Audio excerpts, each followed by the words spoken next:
The heroes continued to ride in the carriage. The guys themselves switched to speaking Japanese. Meanwhile, Edward was telling Kim about the commandments of the brave, namely, the most righteous, the most just, the most merciful, of which there were only 3. In the village of demons, the great brave had already violated the commandment of mercy, and in the casino, the commandment of justice. That's why their only option was to compel the brave to abandon justice, and then he would cease to be the brave. Then they would be able to easily kill him because the goddess would no longer protect him.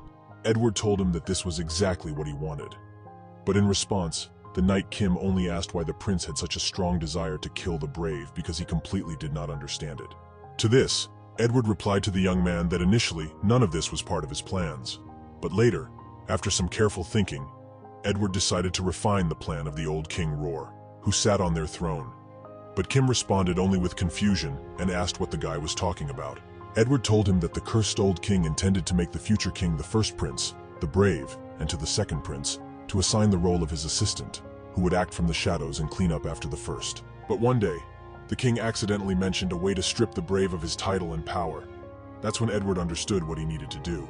Edward said that if they could force the brave to make an inevitable choice that would contradict all the commandments of the great brave, he would lose his patronage and the protection of the goddess. However, the king only devised the plan and, of course, subsequently, out of fear of the goddess's wrath, did not put it into action.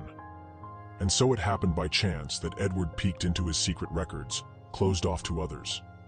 Of course, not without some effort. The prince had to work a little to remove the protective seals.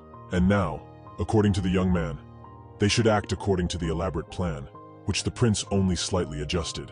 In response, the knight Kim said he understood everything, but pointed out that he hadn't asked about who had initiated all of this from the very beginning.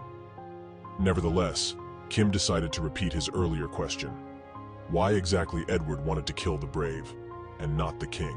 According to Kim, no matter how you look at it, the prince does not harbor such strong animosity towards him as to wish him the most painful death by his own hand.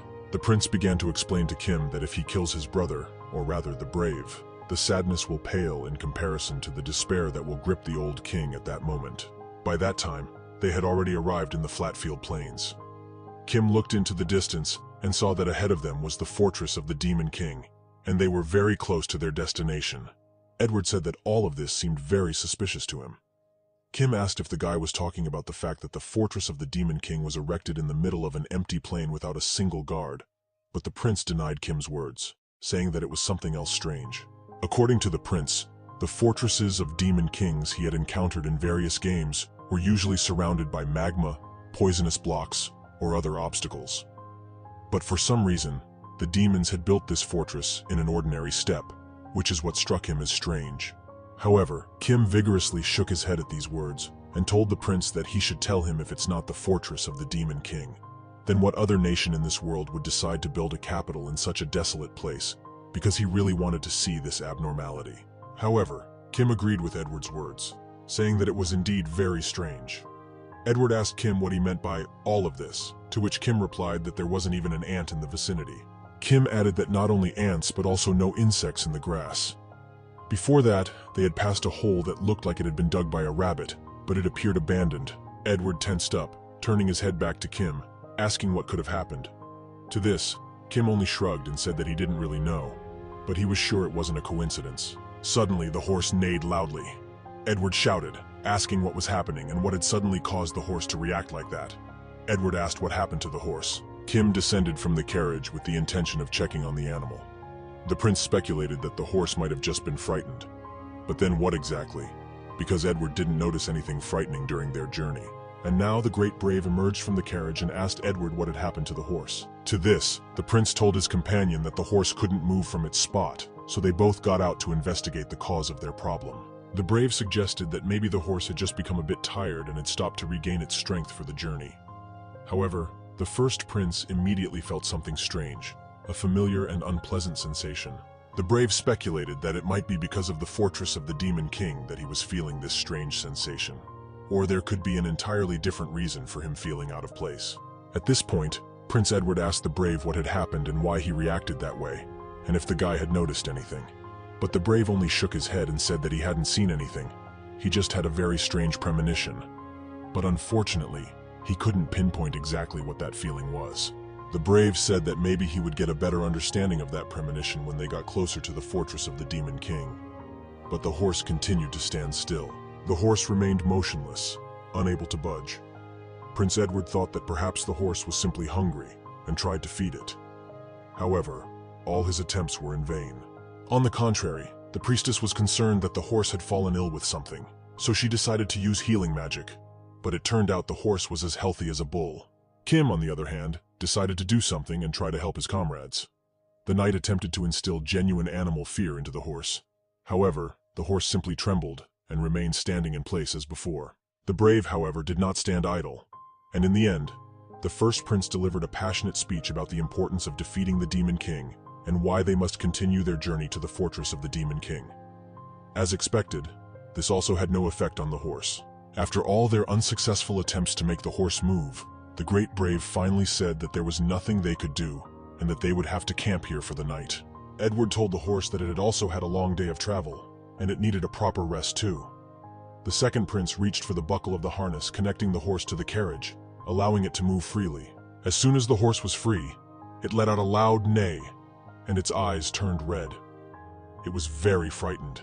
The horse immediately kicked its hind leg at Edward, who was standing behind the animal. The second prince quickly covered himself with his hands, but the horse hit him in the legs. After this, the horse began to run away from some approaching danger. Edward immediately fell to the ground and was very surprised. In complete bewilderment, he continued to sit on the ground and watch the animal run away. Suddenly, the realization came to the great brave. The young man quickly and skillfully drew his sharp magical sword and gripped the hilt tightly. He understood what the brave's premonition had been telling him. Seeing his companion's actions, Edward, who was still on the ground, asked what had happened and why the brave had drawn his sword and taken a defensive stance. The brave replied that they were already surrounded, so there was no point in retreating. A voice from the darkness immediately sounded, apparently belonging to some demon. The demon expressed disappointment that the so-called Braves group had only just noticed it now. From the darkness emerged the leg of a wooden staff that, in its outline, resembled a human clawed hand. The demon continued to speak, saying that they were all foolish and reckless, because even their scouting skills were far inferior to the instincts of a primitive animal like a horse. The demon couldn't fathom how they had not been killed on their way to the fortress of the Demon King. The brave shouted at the demon to answer who he was or simply introduce himself. The demon was surprised that he had to introduce himself to them. Nevertheless, the demon sighed and said that he had nothing left to hide. The demon tapped his staff on the ground, and it immediately began to shake slightly. Edward, still on the ground, asked his other companions what was happening to the ground, and if the demon had caused an earthquake. To the hero's surprise, hands of the deceased and decomposed people started emerging from the ground.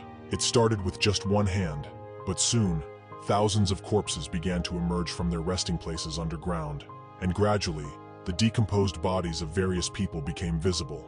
All the faces of the corpses were disfigured, and they resembled something like walking dead, forced to leave their underground resting place. Some of them were in helmets, armor, breastplates, with weapons and without, while others were simply empty-handed. As the brave had warned earlier, the heroes found themselves surrounded, with no way to retreat. The resurrected corpses continued to appear around them. The brave readied his sword for an imminent attack. Prince Edward had by now gotten up from the ground and assumed a defensive stance, and the priestess followed suit, ready to strike her opponent. But then she shouted that these were living corpses. The demon began to introduce himself, saying that his name was Richmond, and that Richmond the Envirid, also known as Jealousy, was one of the 4 celestial kings, and also the one who would stop the entire Braves group. Richmond the Envirid had held a leadership position in the Demon Kingdom for over 200 years, even longer than anyone else among the other leading demons. Throughout his life and service, Richmond the Envirid had served 3 demon kings and twice encountered the Brave. For half of his 200-year life and service, Jealousy had served as an advisor to the Demon King, dealing with the kingdom's internal and external policies. Such a long life was exceptionally rare even among demons, who lived twice as long as humans. However, Richmond the Envirid was immortal. This was his unique trait and the secret to his long life. He wasn't a lower undead like skeletons or zombies, nor was he a higher immortal like blood-sucking vampires. Richmond the Envirid was a lich.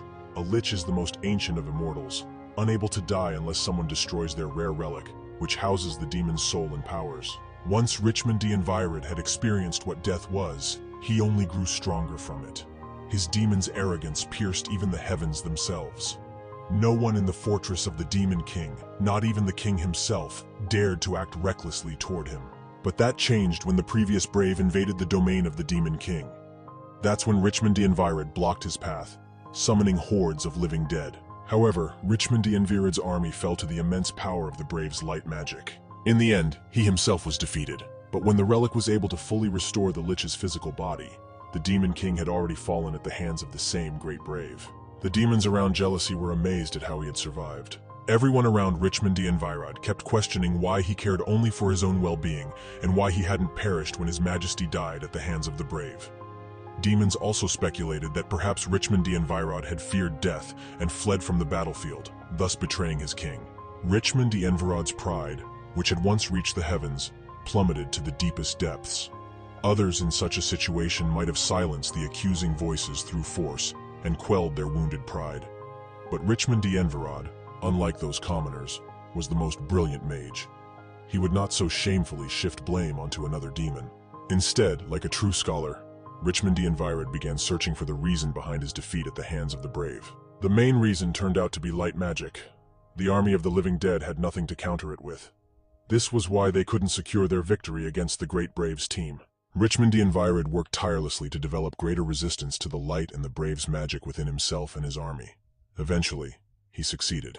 The priestess turned to the brave, asking how such a thing could have happened and how they had failed to detect all these undead earlier. The brave replied that he didn't know the answer himself and couldn't understand why. According to him, the dead should emanate hatred and malice toward the living, but the first prince couldn't sense any of that. The priestess explained that even with her holy magic, she couldn't feel the presence of evil or hostility. The brave shouted that it was evident that the girl couldn't sense their energy because they were just corpses and asked her to use her holy magic. The priestess said she now understood. She immediately channeled her magic, creating a swirling vortex of holy magic around her hand. She clenched her fist to deliver a powerful blow to the enemy, and thus, the priestess used her sacred attack. A powerful beam of magic was sent towards the living dead. Before the immense stream of holy magic engulfed the body of the undead under Richmond the Envirid's control, his entire body was broken, his horns crumbled like sand. His skull bore numerous scratches, cracks, and many bruises. However, as soon as the sacred magic struck Richmond the Envirid's undead, all these injuries, scratches, and wounds instantly regenerated. The demon's horns were whole again, and there were no signs of injuries or bruises on his body. He seemed to be reborn. Everyone watched in wild horror and astonishment as the regenerated demon stood before them. In terror and panic, the priestess screamed, asking how this could even be possible and why her holy magic didn't affect this undead. Prince Edward, on the other hand, was already swearing in frustration, amazed at how the undead managed to heal itself. Richmond the Envirid chuckled softly and then told the Braves team that they were probably very confused right now, but the most interesting part was yet to come. Richmond the Envirid then tapped his staff on the ground. Immediately, a bright seal of light lit up beneath him. In that instant, the seal began to expand, covering even larger areas and appearing right in front of the living dead. It wasn't clear what kind of spell this was, and what new challenges it would bring to the heroes. All the undead immediately began regenerating and healing themselves once again. The great brave immediately exclaimed, "How is this even possible?" Because at that moment, Richmond the Envirid had indeed used holy magic, the same kind used by the brave, the priestess, and Edward. The priestess herself was in shock at that moment. She couldn't even fathom that the undead could use holy magic. She had no understanding of how this could be. In response to their bewildered and shocked expressions, Richmond the Envirid simply asked if they were truly interested in how this was possible. He later told them that they should listen attentively. Right away, a small portal appeared, and a book emerged. The priestess exclaimed in amazement and shock, because the book was none other than the sacred scripture of the divine church. She immediately asked the demon how it ended up in his possession. But Richmond the Envirid replied that it was quite simple, really. He had become a follower of the goddess's church. Just like the demon himself, all the undead on this plane were devoted believers of the goddess. Therefore, they harbored no hatred or grudges towards anyone. In response, the priestess shouted that it was nonsense, because how could undead creatures be believers? Richmond the Envirid told her not to belittle him, as it was not mere nonsense. It had been 10 years since the priestess dedicated herself to the church's service. Richmond the Envirid mentioned that he had been a follower long before the priestess was even born. 50 years ago, He studied the sacred scriptures to develop immunity to the holy power used by the brave and the priestess.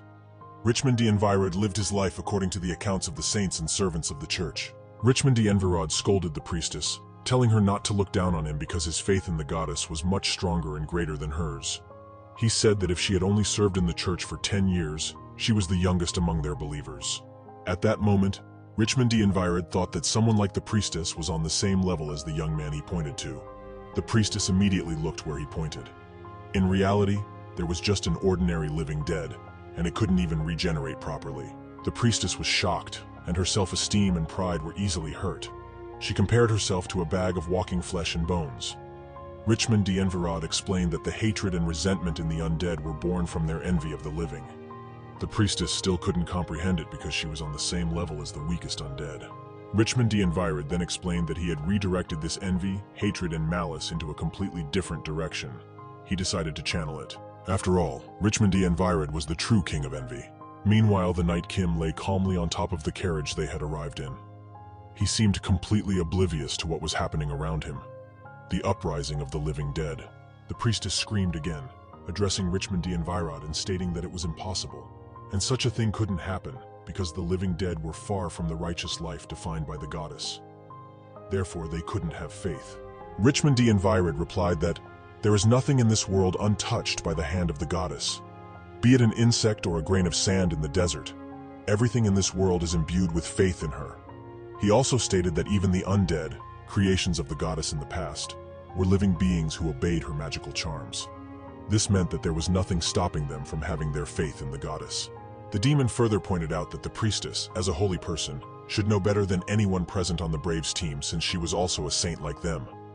The priestess was shocked when she heard these words, and said that Richmond d'Envirod had taken that phrase from the 22nd paragraph of the 11th chapter of the 6th volume of St. Ella's epistles. The priestess was furious because no matter how strong the faith of the undead might be, the goddess wouldn't show favor to impure creatures from their birth. In response to this, Richmond d'Envirod quoted a phrase saying, "He who can overcome the impossible will be rewarded more than he who deals with the obvious." He mentioned that this was written in a line from the 7th paragraph of the 21st chapter of the 3rd volume of the Memoirs of St. Alexis. He added that when an impure creation attains genuine and righteous faith in the goddess, shouldn't it deserve her attention? The priestess was absolutely furious because, in her words, Richmond d'Envirod, whom she considered a vile undead, had used necromancy, which was prohibited by the holiest church itself. She clenched her fist in a fit of rage, and her hand began to tremble slightly. Anger coursed through her veins. The priestess thought that despite all this, there was not a drop of falsehood in Richmond d'Envirod's words. This scoundrel was indeed a sincere follower of the goddess, and there was no longer any reason to doubt it. The priestess asked Richmond d'Envirod why the demon had stood in the way of the brave, considering they were following the instructions given by the goddess herself. Richmond d'Envirod began quoting again, saying, "Just as the laws of heaven govern the skies, so do the laws of the earth exist on the land. Therefore, do not renounce earthly laws while following the commandments of the heavens." Richmond d'Envirod continued, saying, "You can only follow heavenly laws after your days on earth have been counted, and you join my ranks." Richmond d'Envirod declared that even if the goddess herself did not deem it right, the demon had still pledged loyalty to his king. Wasn't it clear whom he should follow until the end of his days? The priestess then mentioned that these words came from the 15th paragraph of the 1st chapter of the secret writings of the goddess. Richmond d'Envirod said that perhaps it was time to conclude their conversation. The book in his hands immediately dissolved, turning into particles and light that dissipated into the air, disappearing. The demon continued, saying that his undead were tired of waiting for the right to attack their enemy. And as soon as Richmond d'Envirod ordered the living dead to command the brave and his companions, the undead immediately rushed at the heroes who stood at the center of the epic. Their eyes glowed with aggressive red, making it evident that they were determined to kill their adversary. The priestess immediately used her magic, creating a sacred barrier around herself and her companions. She had some hope that it would at least slightly delay the living dead, but, as expected, the monsters easily passed through the barrier. At that moment, the priestess thought that even though she had hoped her spell would work, it had failed to hold back the monsters. It was only now that the priestess fully realized the fact that her sacred magic wouldn't be able to stop the living dead. Suddenly, one of them grabbed the girl's hand with a strong grip. She panicked and tried to break free, but her attempts were futile. The priestess had already closed her eyes in fear, but suddenly, Another beam of light struck the living dead, causing the monster some damage and pushing it away from the girl. It turned out to be Prince Edward's magic, and he was using the spell Light Shield. Prince Edward called out to the priestess, addressing her as Angela, telling her that she had, of course, found time to look around, and she should be more attentive and not lose her grip. The girl was surprised, but also slightly relaxed. Prince Edward himself told Angelica to gather her strength and fight. Edward immediately began to destroy the living dead that came in his path. Their bones scattered in all directions. The priestess was deeply touched by the actions of the young man, as she remembered how Prince Edward had also saved her from a wolf in the forest, even though he was very afraid himself. However, the girl still understood that, being a priestess, she should not give in to her emotions and fall in love with the prince. Right behind Prince Edward, there was a loud explosion. The young man was surprised for a moment, but then heard the voice of the girl, who apologized for briefly being in a daze due to the events around them. Edward responded with a smile, saying it was good that she had managed to regain her composure so quickly. Knight Kim continued to sleep on the roof of the carriage they had arrived in at the Demon King's tower. Unexpectedly, an enemy living dead climbed up to him. Kim immediately opened his eyes and struck the monster on the head with all his strength. The man complained that everything around him had become too noisy. The brave called out to Kim, surprised that the knight was still intact and in good shape. The first prince hadn't noticed him earlier because he hadn't paid attention to the carriage's roof. Kim immediately jumped off the carriage and approached his interlocutor. The brave told Kim that he was glad to know that Kim was in one piece because they were having obvious problems fighting the undead. Their numbers weren't decreasing at all. In fact, it seemed like they were increasing. The brave continued, explaining that light magic had no effect on the living dead, and that using it was entirely pointless. Kim simply moved on towards the monsters, no longer paying attention to what the first prince was saying. However, the brave immediately called out to him, asking where he was going. The brave reiterated that light magic was useless against the living dead, and Kim shouldn't act recklessly.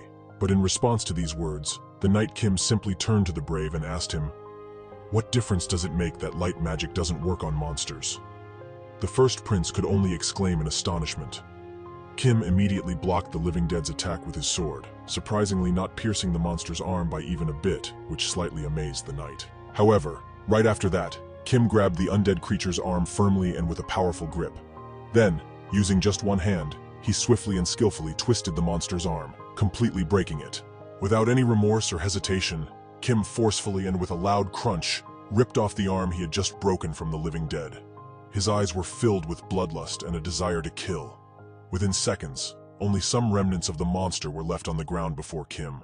Knight Kim then turned to his comrades and told them that the bodies of the living dead couldn't withstand strong blows, so they could be killed with physical strength, not just holy magic.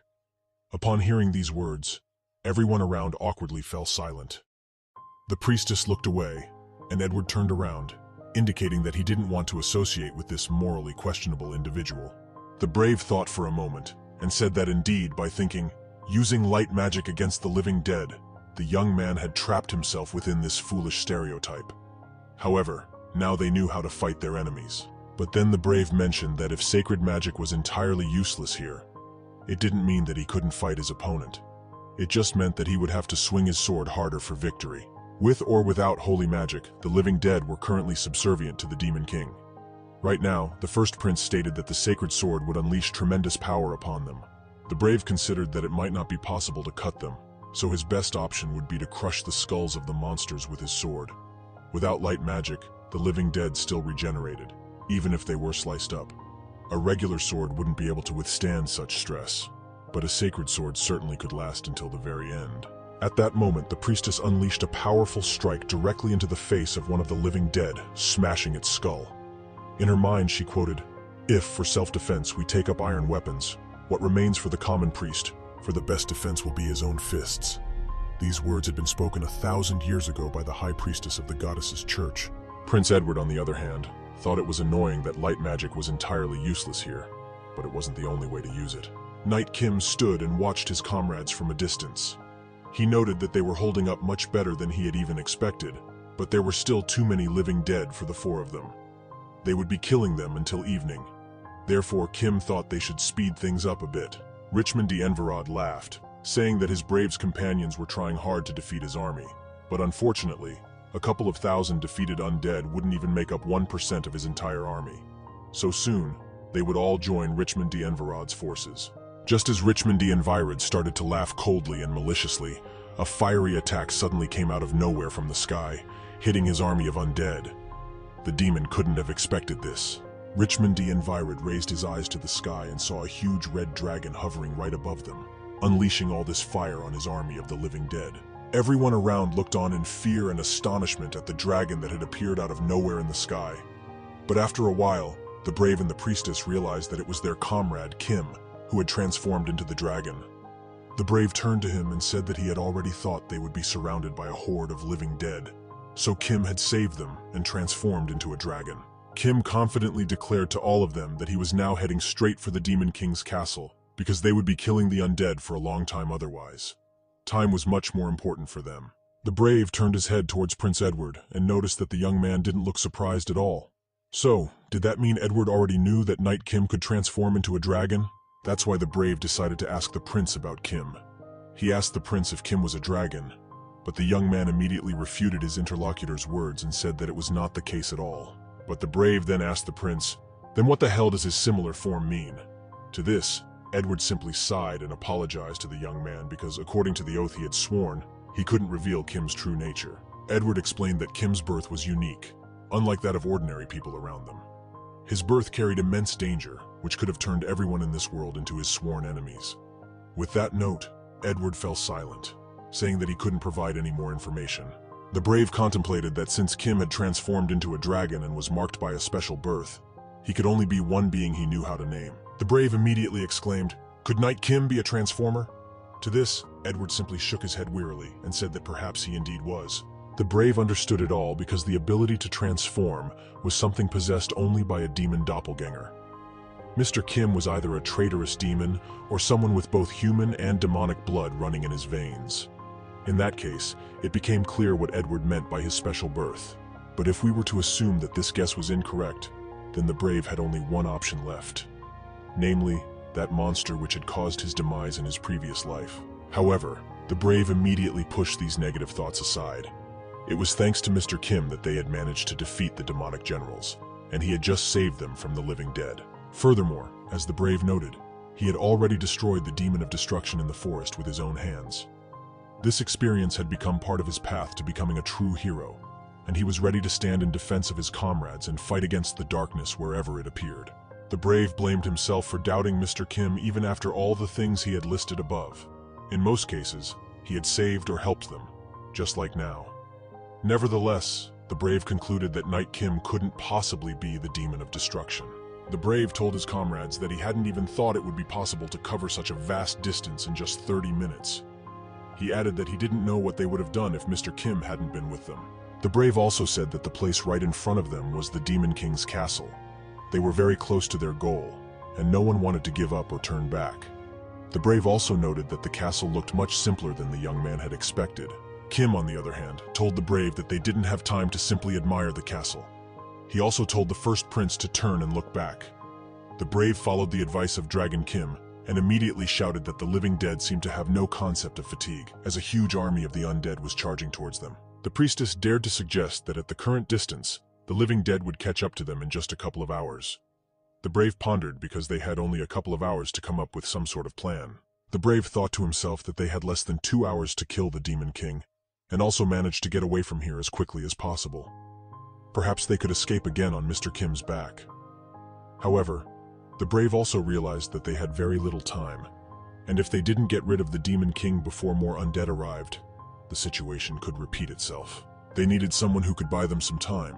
So, the brave turned to Dragon Kim and told him that he had only one request for him. Kim listened attentively and with interest. And then, after some time had passed, the prince, the brave, and the priestess dismounted from the dragon's back and immediately began to run into the castle. Along the way, the brave shouted to Kim that it all depended on him now, and he trusted the dragon. Kim responded positively and pushing off the ground flew upwards. The demons who were guarding the castle immediately started shouting loudly, alerting the warriors that intruders had entered the castle, and that these intruders were cursed human warriors. The leader continued to yell that the intruders were about to break into the Demon King's castle, so they should immediately block the entrance. The leader shouted that he couldn't have even thought that these pitiful and disgusting humans would dare to come here. But right after these words, a strange, jelly-like substance of violet color fell upon all the demon warriors. The leader immediately examined his comrades and noticed that all of them were surrounded by this mysterious liquid, just like he was. He was on guard and tried to figure out what this substance could be. Touching it with his hand, he felt some pressure and stickiness. He boldly guessed that it might either be some oil used for technical purposes or some poison that posed a threat. Just a couple of seconds passed when all the warriors around, covered in this substance, began to explode one after another. The explosions reverberated loudly throughout the empty castle. At that moment, the prince, the priestess, and the brave quickly crossed the bridge and were already entering the castle. Kim, on the other hand, thought to himself that this substance was likely flammable fuel that had accumulated in his body. Kim only needed to add a spark, and everything would explode around him. Now, no soldier could open the gates until all the fuel had burned, and no one could pass through the flames and enter the castle. Richmond the Envirid saw from a distance that strange explosions had begun to appear within the Demon King's castle grounds. His army continued to march to kill the brave and his companions. Richmond the Envirid understood that the dragon would cause them a lot of trouble. The demon exclaimed that they were escaping through the sky. Richmond the Envirid also mentioned that the guy might be a stockfish dragon, the one rumored to breathe fire 10 times a day. The demon also remembered that Despair had lost to that guy. But now the identity of this guy didn't matter at all. What mattered was that he was a dragon. Right after that, the demon angrily shouted, disapproving of him being a dragon. Living dead have only 3 weaknesses. First, they are very sensitive to the magic of light. Second, sunlight can easily turn them to ashes. The last weakness is that over time, their bodies begin to decay. The first weakness of the living dead was overcome because they had acquired genuine faith. To avoid the second, they cease all actions and simply die again with the rising sun. As for the third issue, the living dead had drained the moisture from their flesh to halt decay. But as a result, they became like dry wood and acquired a new weakness, which was fire. Of course, to some extent, they can resist fire using resistance magic. However, it is utterly impossible to withstand the breath of a dragon. That's why, even if Richmond the Envirid and his army were to go there to aid the Demon King, they would be of no use. It's more likely that they will become fuel for burning the castle. That's why Richmond the Envirid will leave the defense of the Demon King. Lust. Well, in reality, Richmond will do everything within his power. Richmond the Envirid had long been confident that he could catch this dragon. His confidence was like a flame burning in his chest, and it only grew with each step forward. The priestess, Prince Edward, and the brave continued to bear the dangerous burden of fleeing through the long corridor of the Demon King's castle. Like restless specters, the black silhouettes of someone flickered on their path, sliding through the darkness like wisps of smoke. But the priestess, Prince Edward, and the brave were prepared for these trials. Their determination was unwavering, and they carried out their mission like a banner that did not yield to fear. With a nimble and swift swing of his sword, the brave was able to kill his opponents in a single motion. Only the first prince shouted that his comrades should follow him, and a roar echoed. Right in front of the brave, a huge column suddenly appeared out of nowhere, and it was flying directly toward him. Unfortunately, the brave couldn't react quickly to this unexpected attack from his new opponent. The brave's comrades, standing behind him, immediately called out his name when they saw him under attack. Their voices were full of concern, and their hearts beat faster with anxious thoughts. They began to worry about how much this attack had affected him. Suddenly, the demon Lust told them that alas, they would not be able to proceed further. They would have to defeat him. This demon's name was Julius de Rostrad, with the nickname Lust. Julius de Rostrad was a male demon with an exceptionally muscular body that stood out among all others. His figure seemed to be chiseled from stone, and every muscle on his body was expressive and heavily emphasized. Every contour of his physical strength was visible, as if it were a work of art. But his appearance, where he came from, is related to succubi. Julius de Rostrad looked completely different 10 years ago. His body was not as heavily pumped as it is now, and therefore he had less strength and muscle. Succubi are magical beings, specifically demons, belonging to the middle class, who seduce women and draw out all their life force, thereby feeding on it and sustaining their existence. Being skilled in magic, succubi do not need a strong physique. Initially, all the beautiful girls and boys in the tribe considered pumped-up muscles to be a deformity. Julius de Rostrad was no exception. He thought just like everyone else around him. Then how did he become so big and cunning? Why did Julius de Rostrad make the strength of his own body his main weapon, not the power of magic? The reason lies in the memories of parting and loss that occurred 10 years ago. In those years, Julius de Rostrad was exceptionally self-confident. Suddenly, Brave rushed out of a huge dust cloud at high speed and swung his holy sword. This enraged Julius de Rostrad, and he called Brave a bastard because he dared to attack him when the demon was immersed in his old memories. In Julius de Rostrad's understanding, this was true depravity for a monster or a human. Julius de Rostrad immediately threw the column he was holding in his hand at Brave, thinking that he would not be able to dodge this attack. However, with nimble and swift movements of his sword, Brave was able to easily cut the huge column standing in front of him into small stone fragments. His sword gleamed with a bright metallic sheen as he swung it. The stone debris scattered in different directions, creating a ringing sound as it collided with the ground. The next attack from Julius de Rostrad was a blow from his huge fist, which could have easily killed Brave with its strength. Brave noticed this and prepared to defend against the attack. He immediately swung his sword, aiming right at the demon himself. And then, Julius de Rostrad was thrown with a crash into the nearest wall. He lay among various debris and rubble, powerless. He thought about what a pathetic end it was for the mightiest of the 4 heavenly demon kings. But this end was also quite expected if you delve into the details. Unlike his predecessors, Pride and Gluttony, Julius de Rostrad strictly adhered to principles of honor and did not resort to methods like taking innocent civilians as hostages.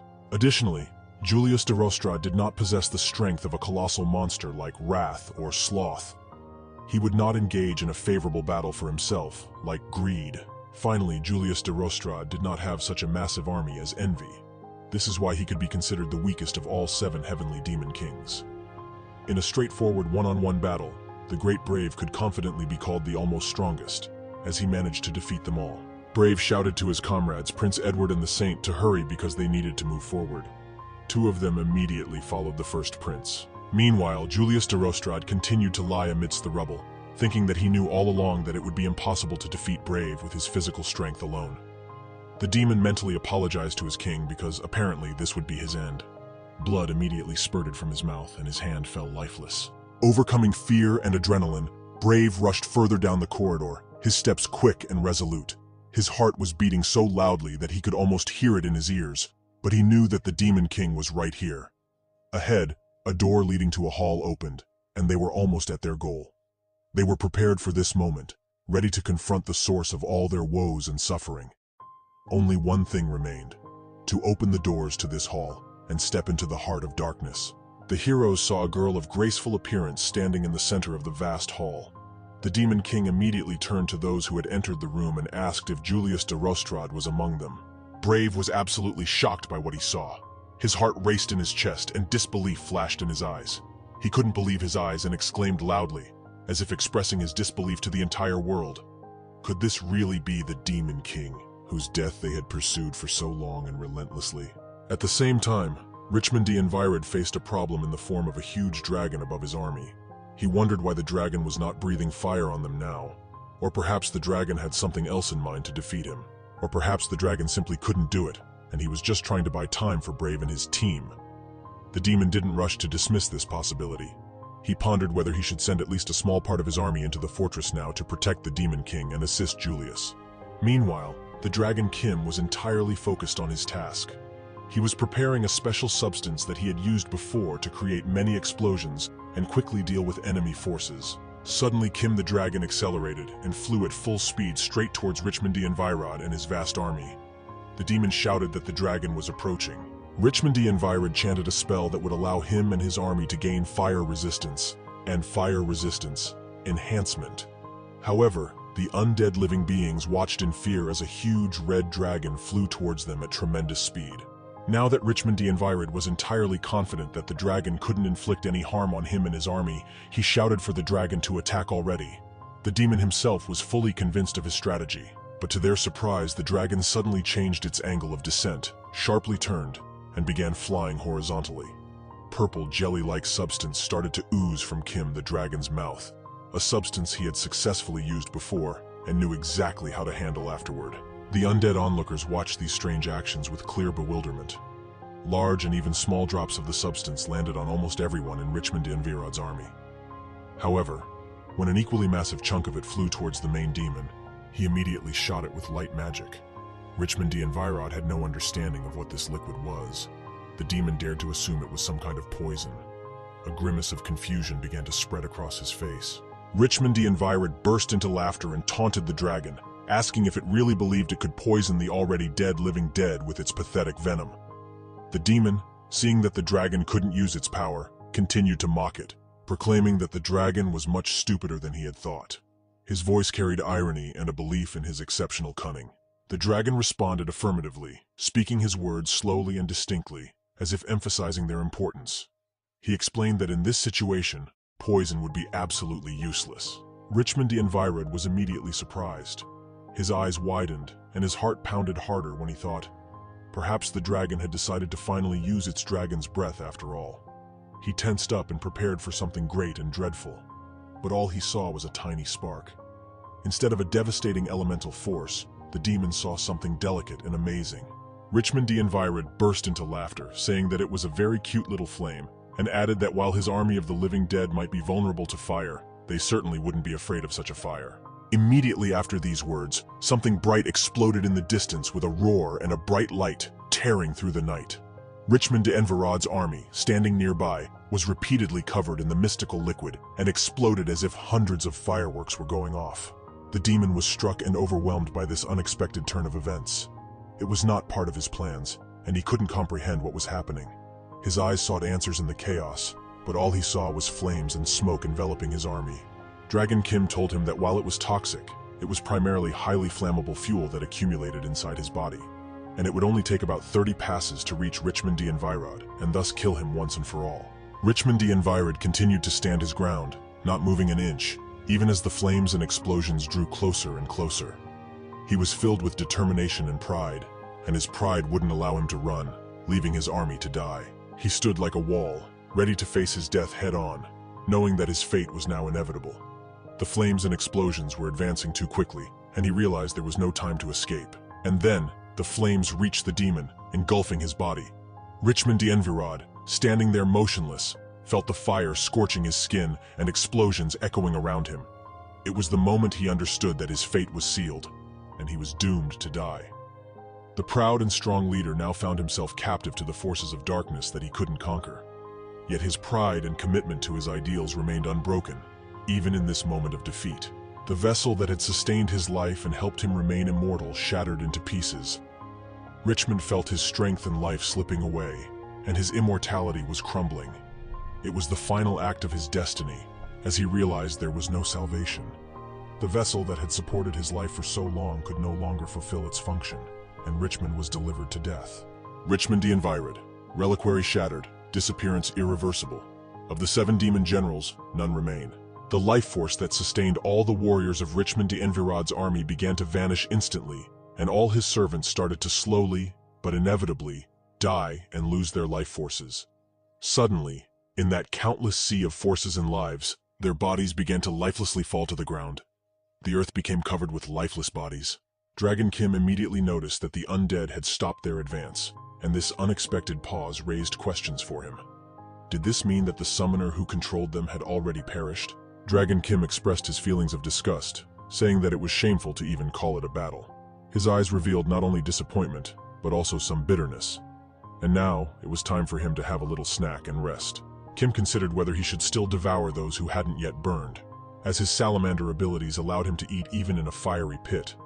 However, on the other hand, these were just lifeless bodies without any skills.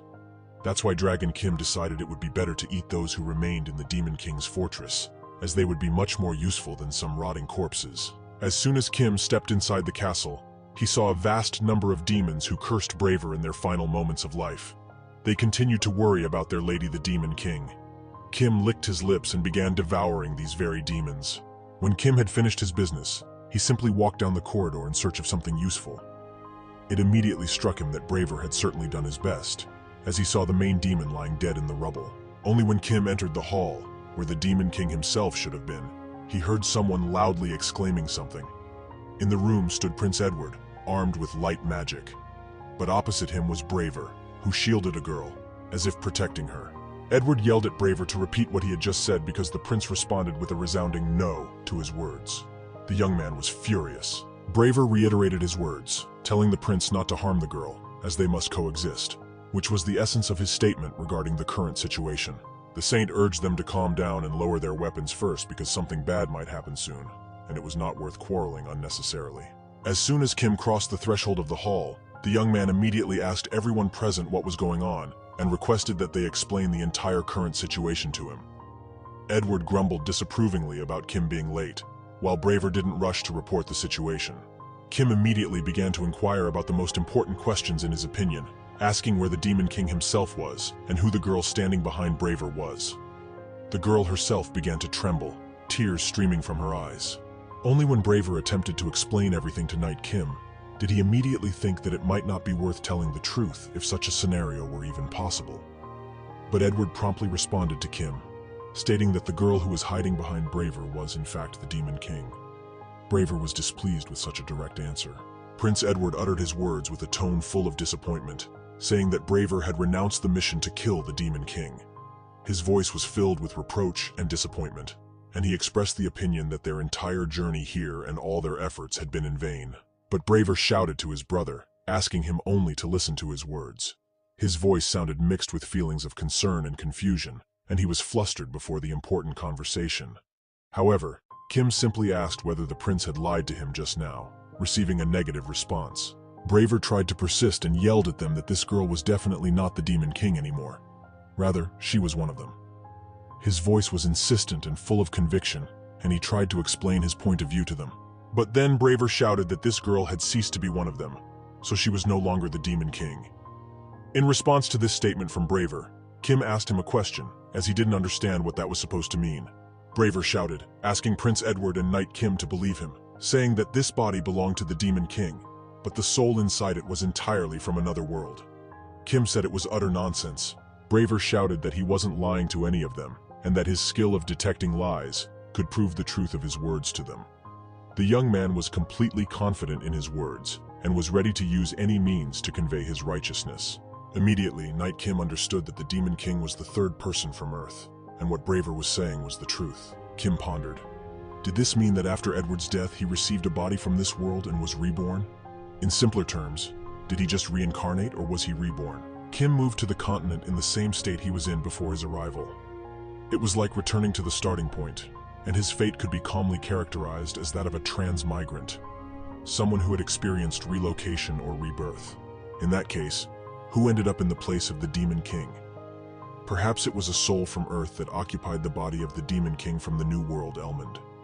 This idea raised even more questions about the nature of displacements and rebirths, and became a new puzzle in their attempts to unravel the mysteries of this complex situation. The Demon King is a possessed one. The girl who once was an ordinary office worker turned out to be nothing more than a vessel possessed by this powerful force. However, instead of fitting in with people, she preferred to spend time in the company of military novels. It was precisely when the girl became the Demon King that she couldn't entirely grasp the seriousness of the situation she found herself in. This unexpected change in her life was a shock, and she felt like she was in the midst of some strange dream. She confronted a new reality that transformed her into a mighty ruler of darkness, and it was entirely bewildering and unbelievable for her. All because a soul inhabiting another body was a very common phenomenon in her favorite novels from Earth. This unexpected similarity to the plots of her beloved books became a kind of ironic coincidence for her, and she felt that her life was turning into a real novel. Thinking it was still a dream, the girl began to introduce earthly knowledge and customs into this new world. She brought elements of earthly culture, including firearms and other technologies she knew from her world. The power of the Demon Kingdom increased incredibly at that moment. And it was for this reason that the goddess, due to the disrupted balance between humans and demons, chose Braver. However, the girl couldn't correct the course of her thoughts, because she knew that the Demon King would have to meet that same Braver in any case, just like the main character in some novel. But the girl was not the main character. All the subordinates she believed in soon left this world, not even having a chance to show their true power. When even Julius, in whom the girl had the most confidence, was defeated, realization finally came, and now she was once again enveloped in forgotten fear. Now the girl had only to beg for mercy, and she also revealed the whole truth to Braver. In response to all these words, Kim only condescendingly and skeptically shook his head and said that if he understood correctly, this girl ordered her subordinates to obstruct, and now she suddenly became attached to her own life and decided to surrender. Braver shouted to the knight that it's not about that at all. But then Kim once again said that Braver should not tell them that he so easily fell for stories about some other world. The first prince said he perfectly understood that it's hard to believe, but it's indeed true. But then Kim's expression changes, and he thinks that, of course, he believes in Braver's words. But now it no longer matters to him. Braver started shouting again that there was no doubt that the girl was telling them the truth. Furthermore, he added that so many innocent civilians had died. Tears began to flow from Braver's eyes as he realized the scale of the tragedy and the terrible losses among the innocent. These words hit him like a hammer blow, filling his heart with pain and sorrow. He realized that his actions and decisions had terrible consequences, and now he could not hide his emotions in the face of this terrible truth. He also stated that he no longer wanted to kill anyone. The saint didn't know how to react to this and simply watched from a distance. But Kim said that Braver was right, and then he looked at Prince Edward. Kim told Edward that it seemed the time had come. At these words and the subsequent actions of Prince Edward, Braver screamed in horror, asking what this meant and what Kim meant by it. But then, with a swift motion, the blade of Edward's sword, made of light magic, began to fly forcefully towards the chest of the young man. This moment was sudden and shocking for Braver because he could not expect such a thing from his comrade and friend. Braver immediately managed to shield himself with his holy sword to evade Edward's attack. But suddenly, Braver's eyes widened in shock. He was horrified by what had just happened. The shards of his sword scattered like fragile glass, and he was stunned that his magical weapon could not withstand Edward's attack. Prince Edward, with his sword of light, was able to pierce through the body of Braver and precisely through the Demon King who stood behind him. Now Braver was no longer the great Braver, but just an ordinary man because he had violated the 3 tenets of Braver. The actions of Braver should always be righteous, just, and merciful. These 3 concepts seemed similar, but sometimes one contradicted the other. However, Braver had to overcome this moral dilemma and come to the ideal solution. Up to that moment, the great Braver had acted this way, but the wicked intentions of Prince Edward and Knight Kim had thwarted his good intentions. Braver turned a blind eye to the fact that they had killed innocent civilians who were producing weapons, which, according to the guy's arguments, was just. It was a just decision, but far from merciful. In a demon's casino, Braver did not punish the villains, but instead chose to save his own comrades. It was merciful, but far from just. And finally, forgetting his mission, Braver stood up to protect the Demon King. In the end, he abandoned even his sense of justice. This was how he violated the 3 tenets of Braver. Braver was no longer righteous, just, or merciful. This was the reason he ceased to be Braver. Blood began to flow from Braver's mouth, and his eyes were filled with despair and sorrow. Prince Edward told Braver that just now, when Braver called Edward's name, he did not feel any pain inside. The prince turned to his brother, telling him that by deciding to save the Demon King, Braver had ceased to be Braver. Even the sacred, invulnerable sword had become just an ordinary sword, as the goddess no longer favored the former Braver. Upon hearing these words, the first prince could only groan in pain. Edward said that he knew very well what the former Braver wanted to say, but couldn't because of the circumstances, and he must be judging the prince right now. But, as Edward himself stated, he had no other choice. In response to these words, the former Braver only responded with a groan, not condemning his younger brother at all. His voice trembled from weakness, and his body literally failed him under the weight of his wounds and fatigue. The last words were spoken with difficulty, but they conveyed sincerity and forgiveness. After saying these words, he collapsed to the floor, lifeless. A pool of blood spread around him, and his strength left his body completely. The saint was in immense shock and horror, her voice trembling with fear as she turned to Prince Edward, asking him what all this meant. Her eyes were filled with confusion and concern, and she awaited an answer that would help her unravel the mystery of what was happening. Prince Edward, standing there in silence, paused briefly before responding. The girl, in fear, also asked why Edward had just killed the former Braver. The saint immediately rushed to the fallen and dying former Braver, shouting that she would heal him right now, and that he should wait a little longer. Her voice was full of fear and determination, and she was ready to exert all efforts to save him. However, Knight Kim suddenly grabbed the saint's hand and told her to stop right away. His voice sounded stern and resolute, and he was prepared to resist any attempts to save the former Braver. In response to the saint's exclamation that they needed to hurry as the former Braver would die if she didn't start healing him immediately, Kim remained silent. The girl then turned to Kim in fear, but he only tightened his grip on her hand and transformed his head into a long, serpentine shape. In response to the saint's exclamation that they need to hurry, as, if she doesn't start healing him right away, the former Braveheart will die, Kim remained silent. The girl immediately turned to the knight in fear, but he only squeezed her hand even harder and transformed his head into a long, snake-like one. Several days ago, Edward and Kim discussed their plan together. Edward was elated that Braveheart had already violated 2 of his commandments, and that all that remained was for him to break the last commandment. It was then that they could easily kill Braveheart. However, Prince Edward immediately adds a caveat, namely, before they kill Braveheart, it is imperative for them to eliminate the saint. His words sound like a terrible threat, and his expression becomes cold and ruthless. Upon hearing these words, Kim remarks that these words were quite unexpected from the prince, to which he asks why. Kim responds that he thought the saint was actually liked by the prince. Prince Edward, with a sly smile, tells Kim that he is indeed very insightful, and that it is true. However, there still remains the same but. Specifically, can they afford to leave alive a person who is capable of healing Braveheart and ruining their entire plan? Kim says that once Braveheart ceases to be, he will become the first prince again and reclaim all his rights to the throne, which means he won't be able to fulfill the conditions of their contract. Edward also mentions that as far as he knows, the saints' healing abilities are simply incredible, and the saints of their past generations could even restore people's bodies torn into small pieces. That's why their healing skills, without exaggeration, could be called a true miracle. Edward also states that Saint Angelica is practically invulnerable. Furthermore, to kill the saint, all they have to do is to completely annihilate her, leaving not a single piece of flesh. Right then, Edward places his hand on his comrade Kim's shoulder and tells him that they have a monster capable of transforming into a dragon and devouring people. That's exactly how they can kill the saint. However, Kim immediately objects, telling the prince that he seems to have misunderstood something, because according to him, it's not even necessary for him to transform into the same dragon to kill the saint. To this, Edward only awkwardly and fearfully chuckled, saying that he is indeed a reliable comrade and friend. But then the prince clarifies that he is still concerned about how the saint might start rampaging in Kim's stomach until she is completely digested. But the knight immediately replied that this definitely wouldn't happen.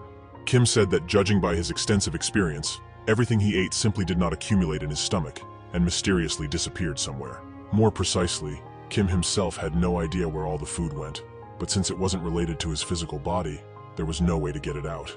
Edward turned to Kim and asked him if his little brother was planning to eat them all right now because it was unsettling to just leave a pile of corpses. But in response to these words, Kim only said that Edward should deal with all these matters on his own, because there would be no point in eating Braver if he didn't gain any abilities.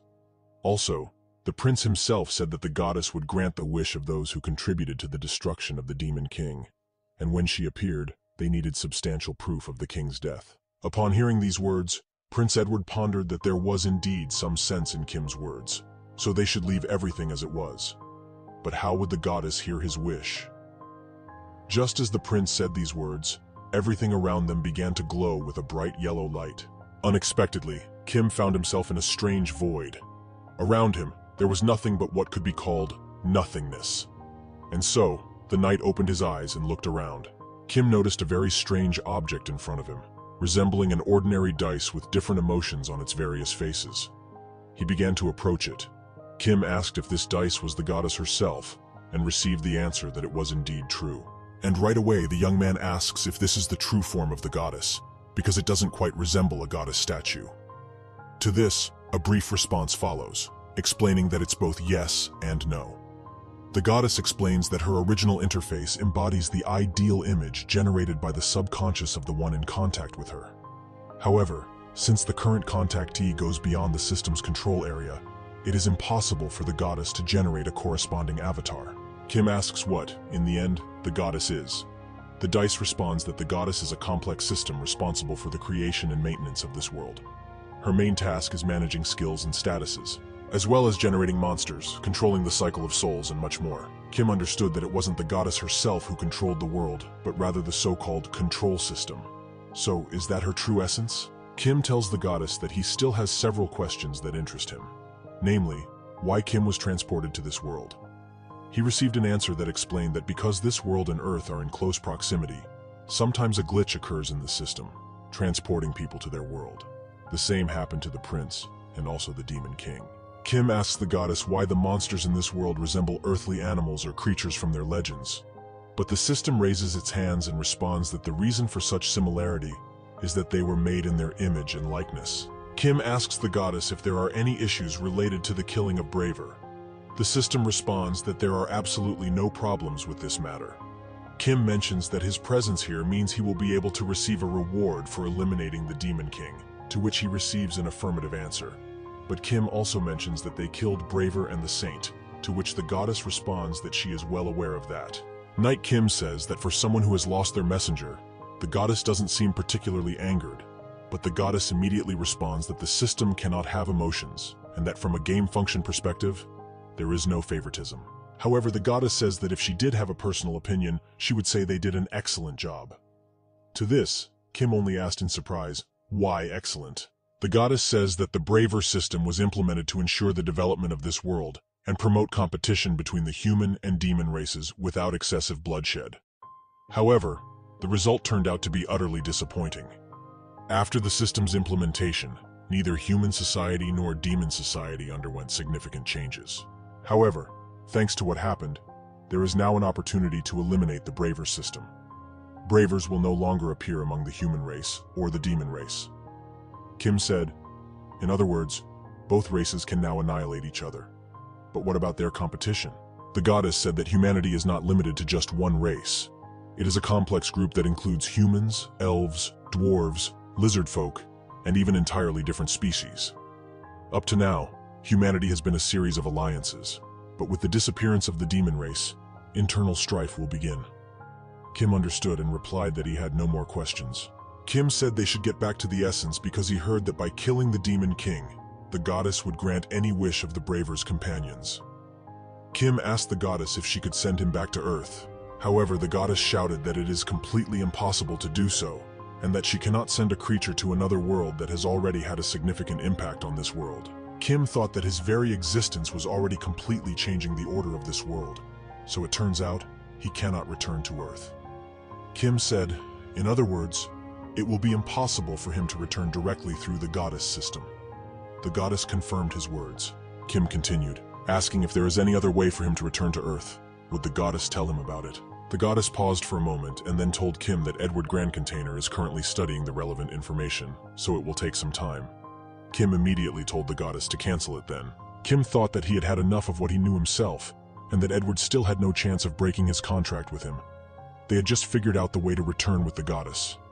In that case, there was only one thing left: to rise to the top of all living things. The dragon Kim devoured was just one unit in a countless multitude of beings. No matter how powerful he is, he will struggle against a large group of humans and monsters. But if time is not a limitation, Kim could consume many more monsters like the dragon.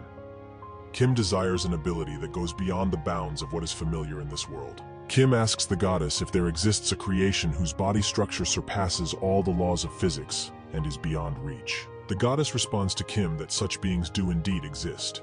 She also mentions that these creatures are created in the likeness of earthly Cthulhu and legendary monsters. However, they are still in the developmental stage, as neither the cultural nor technical level of the continent allows their introduction into this world.